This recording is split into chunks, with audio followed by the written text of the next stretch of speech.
You are listening to Able Radio, simplifying productivity for small business owners everywhere. If you are looking for 1% improvements that add up to big results, this is the place for you. Every week, we learn about simple systems and tools that will help you build the business and life you've always wanted. Now here's your host, Zachary Sexton. You're listening to Able Business Radio, and I have Michael Motta, not Dr. Michael Motta, Michael Motta, PhD, on the line.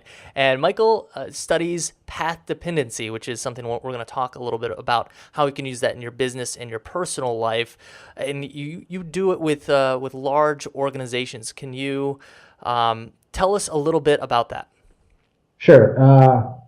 Primarily, I do it about public agencies and administrative agencies, government agencies, basically. And those that they work with, and how they tend to make decisions that in the short term might appear like they're sound decisions, but then in the long term they're not. And how just by sort of stepping back and thinking about it long term can really save an agency, any organization, or when you're talking about public policy, the lives of people can really, be a benefit, I think. And I think it applies to organizations as well as to people, just sort of that long-term mentality. Yeah, and that's what we're here to talk about. Is you just recently wrote a book, How to Be a Long-Term Person in a Short-Term World, and you shared it with me, and I was able to read it and really got a lot out of it. Unlike a number of productivity books that I've read, and I've read a few. What I liked about yours is you were more honest than most. I think there's a problem when it comes to productivity and people laying out the system that worked really well for them and saying this is the end all, be all, this is perfect, this is the silver bullet. If you could just do this, your life would be amazing. You got to listen to me. And you were just like, no, these systems, these tools worked for me. And you really gathered a lot of the best resources, anywhere from David Allen of Getting Things Done to Stephen Covey of 7 Habits to, I think you mentioned me in the book. So, hey. You got a nice spot. It's a nice real estate. And it was helpful in the sense that you covered a lot of ground. So if you're new to optimizing your own personal productivity, you could cover a lot of ground, and you just kind of showed it from a personal perspective and a new take, and really explaining how the short-term perspective in society, in our personal lives is promoted. And it's holding us back in a way. Before we get going on the individual, can you give us an example in an organizational level that we can think of that this path dependency created very short-term thinking that's not quite optimal? Sure. Well, I think one example that I may have used in the book, I think I did, is Blockbuster. And so Netflix was on the scene and was just a better option in any way you measure it. It was more convenient, the selection was better, the customer service was better, just down the line. And in the face of that, rather than shift gears, they sort of I think they had a system where you could drop off your DVD at Blockbuster, so it was like a quasi Netflix, and pick up a new one. And it was just sort of absurd, where rather than just picking a new path, or they just kind of waffled, and in doing so, their business fell apart. And had they been just thought for 1 second, wait a second, what does 5 years look like? What does 10 years look like? I think they pretty quickly would have made a determination, okay, we need to change what we're doing, and admit to our stockholders and everyone else that we've made some bad decisions in the past, and now we have to, take the hit and figure out a way to go forward. Mm-hmm. And with situations like that, hindsight is so glaringly obvious. Yeah, I think that's an extreme example. Yeah. Where I doubt you'd find somebody who worked for them who would defend their decisions back then. But I think you can see the examples sort of just in everyday things. Like if you look at the infrastructure of most cities, where there's a clear benefit, where economists and all sorts of professionals have shown that if you improve the infrastructure of a city, it reaps long-term benefits. But, not all cities, but most cities have infrastructures that are sort of falling apart because, politicians and people just think short term. And, why am I going to make a decision that benefits somebody 60 years down the road when I can make a decision that's going to benefit me and my family, today or this year? And what does this have to do with path dependency? That was one word that I kind of thought I understood, but maybe you can explain it to me. Sure, exactly. So path dependency is basically the idea that you make decisions that restrict your future options. So, for example, if you're talking about bad infrastructure, rather than fixing the infrastructure, what happens is you sort of put bad infrastructure over bad infrastructure, and then when you decide that you want to improve the infrastructure, because you've layered the bad over the bad over the bad, it's that much harder. So you've restricted your ability to improve upon something. You've restricted your ability to later make optimal decisions. So if you think about somebody who is, grinding away at a job that they don't particularly like, don't feel passionate about, and they have this dream in the back of their head and they're making no progress towards it. Someday they'll reach a point where they'll no longer be able to write that book or do that thing, maybe because someone else has already done it, or they no longer have the free time, or whatever it is. So by just making day-to-day decisions, they really restricted their long-term ability to accomplish something. So I think if you look at society as the aggregate of individual decisions, then I think you can see path dependency at the individual scale, as well as in businesses and all sorts of organizations, and then just the world at large. What are some of the biggest traps you see for individuals with getting on that path of not taking consistent action towards their goals? I know you listened to the episode, I believe it was episode 2 of Able Business Radio with Stephen Worley, and he talks about how to shift your mindset and the people you're around and your habits and your behaviors and how you reflect. There's all these different behaviors that he encourages people to go on if they want to go from somebody who's an employee to self-employed, because he feels like this is a big portion of where the world's going to go. Just because of the nature of the economy, how fast it changes. And he deals with that by surrounding himself with the right people that then building a community. And that's what we talked about in episode 2. What do you think some big barriers are for the example that you talked about, or it could be even health, it could be any other areas. How do people get stuck on these paths? Sure. I think it's probably two different things. I think one, and this was something that you guys touched on in the episode that you just cited, self-awareness. So a lack of self-awareness, and in place of self-awareness, sort of self-deception, that you trick yourself into thinking that you're on the path that you want to be on. But if you stop and think about it, I think often you find, wait a second, my mind's playing tricks on me, I'm really not. So I think that's part of it. I think the second part of it is, in addition to a lack of self-awareness, is the inability to sort of pick things up into when things fall apart. Like inevitably your organizational scheme or your task management system or your, this habit that you've cultivated for years, you're gonna mess up. You're gonna neglect it for days or weeks at a time. So having that way to sort of pick things back up and get back into things and anticipate and know that that's always going to happen and it's inevitable. So I think that that's the second thing where, there's a sort of an opportunity miss to anticipate the inevitable. It reminds me, there was something in your book that you mentioned, the Goldilocks, and I've never really heard this before, Goldilocks of personal productivity. You want it to be tight enough to where you're not missing stuff, but you also want it to be a little loose so you're not feeling overly structured. Yeah. And I've fallen into both of those traps, and you just saying that, hey, this is common, this happens, and having the the wherewithal to just say, okay, well, fell off the horse. Sure. Didn't really plan that week out. Didn't really plan that quarter off. Let's Mm-hmm. restart and get going there. I want to dive a little deeper into the first thing you said when it comes to deluding yourself and how can people avoid that? Well, I think honestly the first step is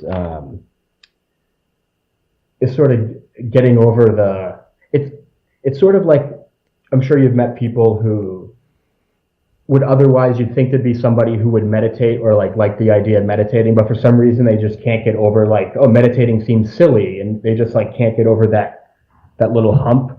I think that that's like a symptom of something where people just don't take the step to look at themselves, and I think it's hard to do because it's scary, and you don't necessarily want to find out something.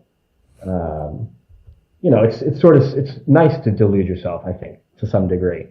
So I think it's just that it really only takes one moment, I think, of just like bearing yourself and just, you don't go back. You're just like, okay, I see that the world and everything is bigger than me. I'm just this thing on this floating orb going through space. And then I think you just get over the fact, okay, maybe it is silly that I'm sitting here meditating, I guess. But who cares, Like, the world is absurd. Let's do something while we're here and not care. Mm-hmm. I noticed a lot of times if myself or people that I know are feeling a little anxious or depressed or nervous, it often is because the focus is so much on them and their thoughts and their story. Mm-hmm. And one of the best ways to get out of that, to break out of that, is to do what you talk about. Maybe start a practice where you get to notice your thoughts and step away from them and not be Sure. one with them. Just be like, realize, oh boy, there was this whole show going on that I was completely unaware of. Yeah. And pulling back from that, and then also just focusing on other people for a hot second. It's not always the Michael Motta PhD show or the Zach Sexton podcaster show. Sure. It's really about who we're with and how we can help and serve other people. So that's great. And another thing I know you do, and you write a ton about it in your book, is reflecting through journaling. Would you tell us about your practice and what you feel like you've gotten out of that? If there was any big ahas where you talked about that moment where you're just like, oh, let's snap out of that. I'm really not going down the path that I want to. This is short-term behavior. I'm rewarding myself with little dopamine hits, either with sugar or with pretending like I'm actually accomplishing something when nothing's really going on, with maybe posting on Facebook like, oh boy, I just did something amazing, like give me the likes, versus actually sitting down and doing what you just did. You just wrote a book, that happened behind the scenes, and that took time, that took focus, that took attention. That's not something where you're going to get that immediate tweet something out and get a few retweets. Right. Yeah, that's I think I think journaling is really, I've heard Tim Ferriss say that like his linchpin is exercise, where if he doesn't exercise, everything else sort of falls apart. And I think my linchpin is journaling. And even if it's just like the stupidest sentence, like I can't tell you how many times I've written in my journal, this coffee tastes good, or this coffee tastes bad, or I didn't sleep well last night, or just stupid things. But it's just as soon as I do that, I think because I've been associating the journaling as sort of this nexus between the short and the long term, just the practice of it sort of puts me in that mindset. And I remind, and I'm sitting here thinking about the thing I have to do today, but I'm also thinking about this longer term goal that I've created.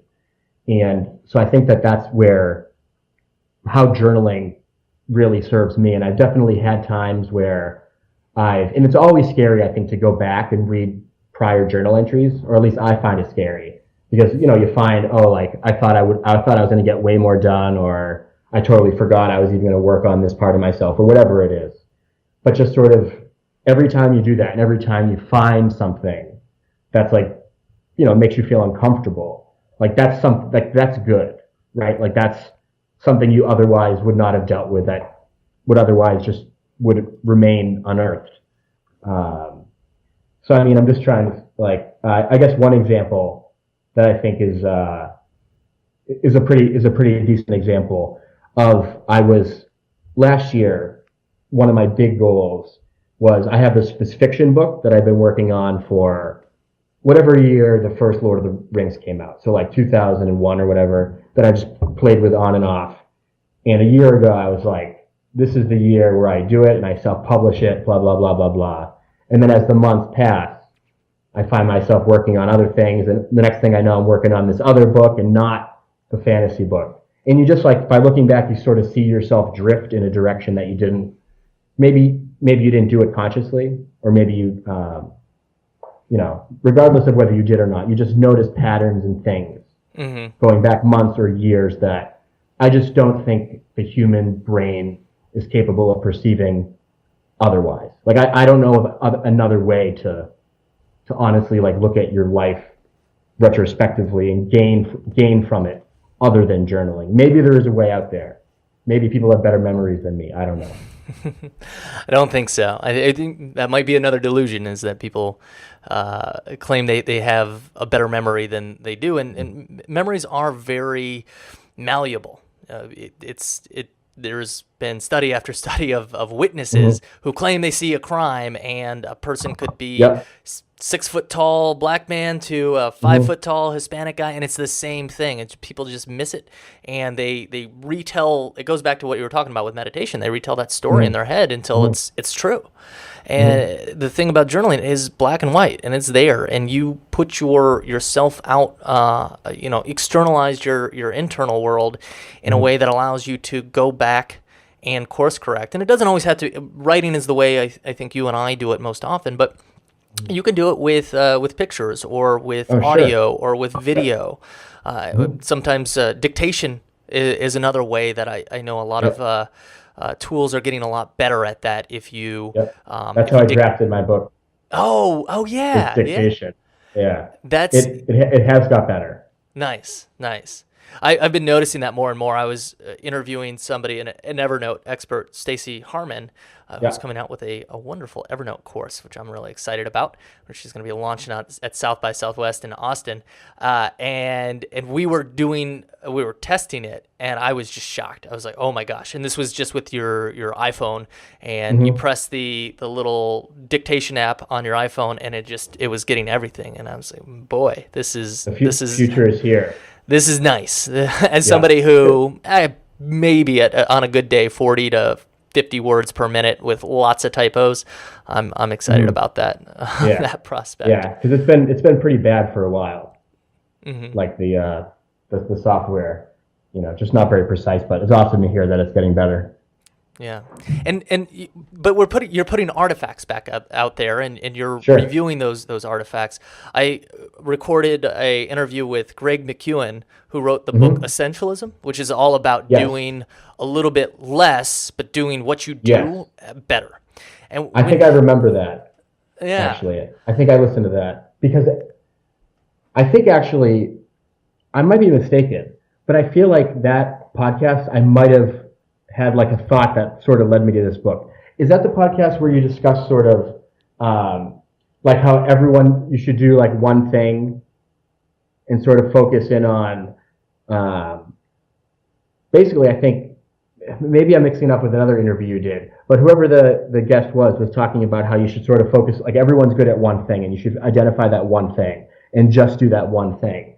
And I remember, if that was the interview I'm thinking of, towards the end, you said something like, oh, gee, I really got to think of that. What's my one thing? Because I feel like I want to do the podcast, and I want to write, and I want to do these.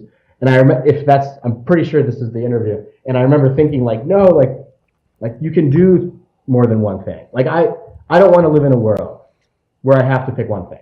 And maybe that's not a good choice, I guess, from a technical perspective. But I don't know. I'm not wired that way. And I think most people aren't. Yeah. That way. That did cause a bit of a a conflict in me, and that was a while ago. So thank you for listening to that episode of the Productivity Show by Asian Efficiency, my former employer, and you were close.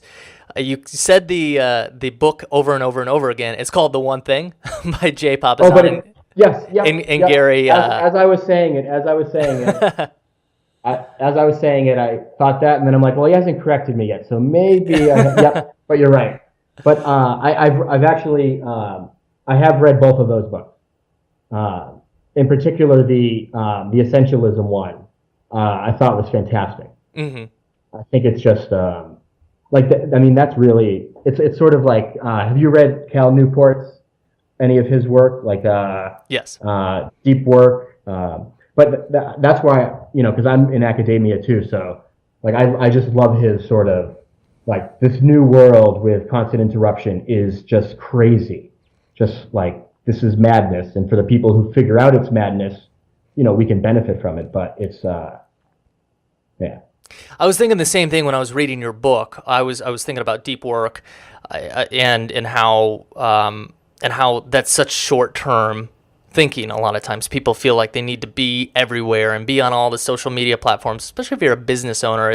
You're always getting, you should market with Facebook or do LinkedIn ads or advertise on this platform, or you need to be creating content in all these different avenues, and it could be very overwhelming. And in reality, if you produce good things, if you take your time and you focus and you really put a lot of art and craft into it, it turns out a lot better. So yeah. digression aside, the autocorrect feature, and I was talking about one thing that Greg McEwen talked about in my interview with him, and I don't know if it was in his book Essentialism, but he just told a story of how an airplane flies from LA to New York, and 98% of the time it's off course. And what happens is the autopilot comes on and puts a crosswind comes and it puts it back on, and a goose gets hit and puts it back on, and it autocorrects every single time. And if you're not a journaler, or if you're not that actually probably is the best way to autocorrect is to have journal and review it on a regular basis. If you just pull back and stop and ask yourself, okay, what's important now? That could be a nice autocorrect mechanism. And I just thought that was useful and something that's aligned with following up with when it comes to, okay, am I deluding myself? Am I going on this path? What's important now? What are my main goals? What are my main objectives? And something I heard a long time ago, and it's always stuck with me, is if you're not working towards your own goals, you're working towards somebody else's. So being clear and very precise on what you want to do. Just in your example, you wanted to write this book, and you understood that you were going off that path, and you saw that because you took the time to actually write that down versus just putting it out the ether. And that might be one of the short-term things is you tell a million people that, I'm going to write this book. You get that short-term dopamine hit of people thinking you're cool because you're going to write a book, and then in reality, you never end up doing it. Yeah. Yeah, and it's way more fun, I think, to surprise people with something you've done over the long term, because like you say, there's that temptation to brag before you actually do it. That's been one issue that I'm right on the fence on when it comes to, well, should you tell people about your goals so they hold you accountable and maybe they can support you with it, or should you keep it to yourself and have that surprise and work on it in quiet? And I think as long as I've been convinced both ways multiple times. Say that again? Yeah, I don't know. I think as long as the choice is made authentically, like, so you're thinking about, like, what's my motivation in telling people? Is it, if it's to be, if making it public makes you more accountable, increases the chances of you accomplishing it, then hell yeah, you should do it. Yeah. But I think it's when people just aren't mindful of that decision and just sort of, it's like, it's the Facebook effect. It's, they just immediately, instinctively are like, here, look at me, I'm going to do this thing. But no, I think going public, if it gives you a strategic advantage, then Heck yeah. All right. Yeah, there's what is it? Gretchen Rubin talks about the two types of people. There's the upholders who will do almost anything for somebody else. So those are the people who are always there to help you out. And then there's the questioners. So the upholders, it would be very important probably for them to have a support group or a coach or just people that know about their goals so they could keep up with their promises. Actually, something I'm doing with Steven is an accountability coaching where I pick 3 things that I want to get out the door by the end of the week, and we have a shared Trello board, and I write them down on Sunday, and I need to have them all complete by Sunday. And that external accountability is very helpful because somebody else out there will know if I didn't do what I said I was going to do. And I've done 2 of my 3, and it's Friday, so I got to get on that 3rd one. Nice. No, hey, that's awesome. One of my, stop talking about me, Zach. It's not my story, my show. One of the things that I feel like that gets in people's way when it comes to taking action, like you were able to do with your book and you're able to do with your career and any of the other things that everyone listening has been able to accomplish with their life, is they're specific and they're very clear about what they want to achieve. They're clear about the results. And you talk about an acronym in your book that helps you make sure that you are being very clear and intentional about how you're achieving those goals. Can you talk about the SMARTEST method? Oh, sure. Yeah. So SMARTEST, it's really just a reconceptualization of the SMART method, which is sort of well known. This idea that when you design a goal, you should make sure that it's specific enough that you know when you accomplish it, and you know that when you don't accomplish it, and you want to be able to measure it, and you want to make sure that it's.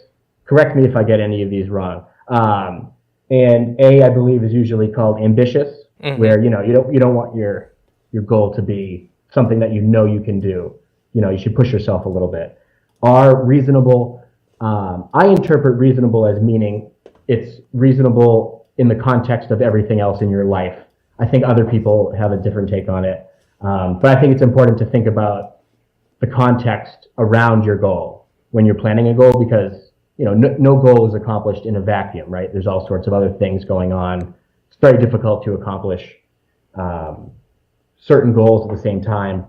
And then T, time bound, which I also sort of interpret a little different, but I believe rather than having sort of like for example, in December I said I'm going to publish this book by the end of the year. But what I really meant was I'm going to try to publish it by the end of the year. And if I publish it 2 weeks into January, I'm fine with that. So I believe sort of in, if you can, not having due dates and deadlines and having sort of guideposts. So I think where my additional letters, the E, the S, and the T come in, I think that the S is for synergy, and that's that idea of considering that some goals can be accomplished really well together and other goals can kind of clash. Like, I think I used the example of it'd be very hard to train for a bodybuilding competition and train for a marathon because you're building 2 very different bodies. It'd be very hard to do 2 of those things. Other goals do work well together. So for example, I'm writing an academic article, and while I'm doing that, I'm learning a lot about my productivity and writing habits, so that I'm able to turn those observations into this book that I'm working on. And then so the idea where I talked about the T comes in, where it's this idea of not being tied down to a particular due date, where you sort of are tractable, where you have this place you want to go, you have sort of an idea of when you want to accomplish it, but you know that your life is complicated and things are going to happen, and you're just going to keep moving forward in that general direction. And I'm having a total blank on I put the checklist in front of. I shared the screen with you. Epictetus, and actually that was my favorite one. Oh, how could I forgot? So Yeah, so this is the idea, also called entirely within your control. And this is actually a major critique of, I think, the way the SMART method is often interpreted, where I don't think you should, or at least I try not to, judge whether I accomplished the goal by what the result is. So, for example, I'm currently trying to get a tenure track academic position, and I've blood, sweat, tears, time, sacrificed all sorts of resources for this goal. It might end up I might not get a job in that field that I'm really pushing to get. But I never defined my goal as becoming the tenure track professor. Instead, I defined my goal as submitting a certain amount of applications, making sure my resume and my writing sample were up to date, and the things I had control of. Mm-hmm. And I think that's where that Stoic philosophy comes in, where there are things most things you have zero control over, zero. And there are some things that you have some control over, and there are things that you have entire control over. So when you're defining a goal, I think it's helpful to define it such that you can actually do it. It's in your control, not the world's.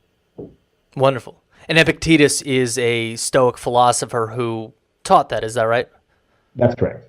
Awesome. Yeah, I've been getting more into Stoicism after starting to read some Ryan Holiday, who's in Austin. So I hope to get him on the podcast sometime soon. I got my dad. The Obstacle the Way. That's the one that I'm currently reading, and I got my dad the 366 Days of Stoicism, and boy, he is just really taking to that, reading it every single day, and it's a big piece. He's like, Zach, man, I just really I think that focusing on the things that are within my control and just that's so important. I should be doing, and he's journaling now because of it. He's had a meditation practice for a number of years, so that's something that he's always done to help him out. But right now, as the political situation is a little wild and hairy, and I was up in Whistler, Canada. We're actually all flying to Canada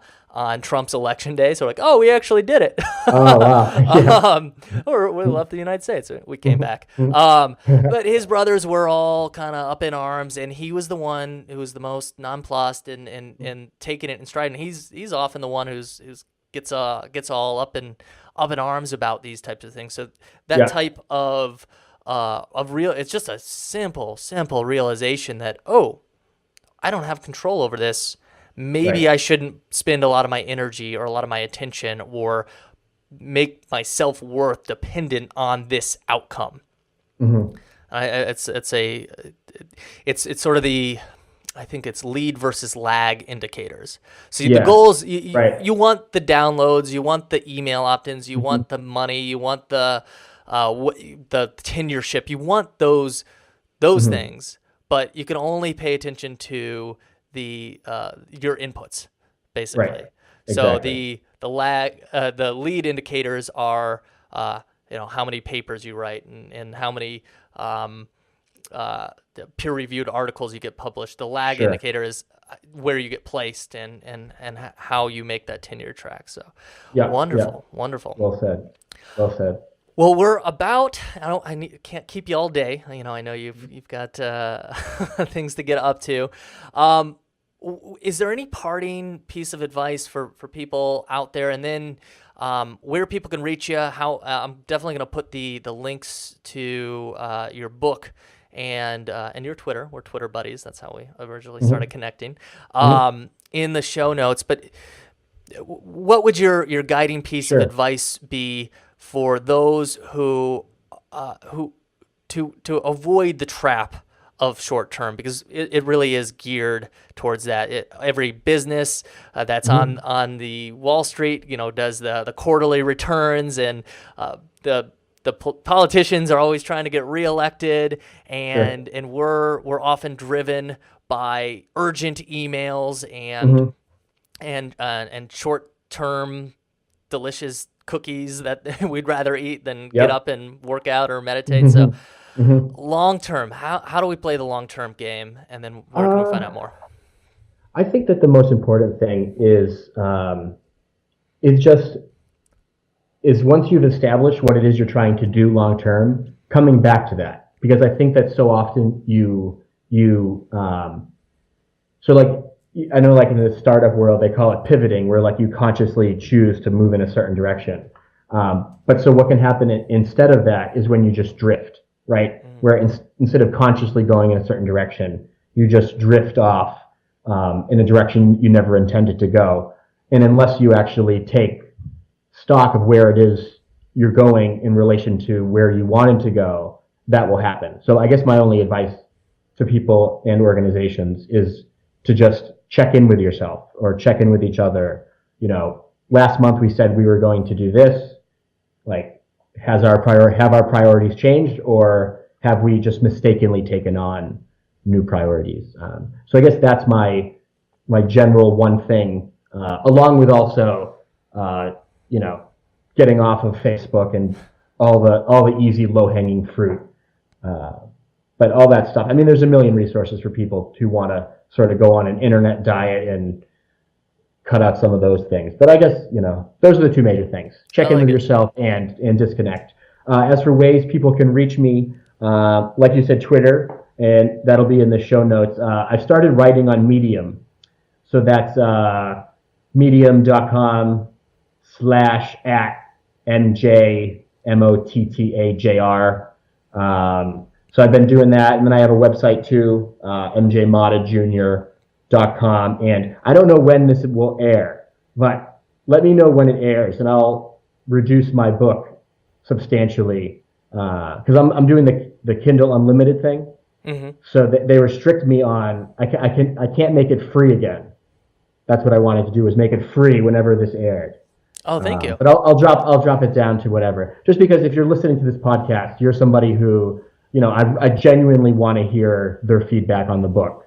I, purposely didn't hire a proofreader or an editor or anything. I just wanted to put it out there and get on with my life. And I'm very curious what people think of it. So, if you're listening to this podcast, I think that you're somebody I'd like to hear from. Wonderful. I'll give you a week or so heads up so we can make sure that happens. So check in with yourself, check in with Michael Motta online, and just be real, be ambitious about the things that you can control. So I really appreciate your time, and I'm glad we got to connect on this Friday. Yeah, thank you, Zach. Thank you for tuning in to this week's episode of Able Business Radio.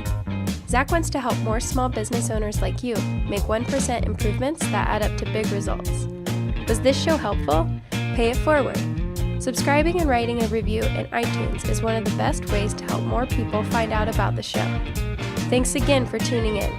We hope to see you here next Wednesday, where we will continue to share 1% improvements that will help you become a more useful, less stressed business owner.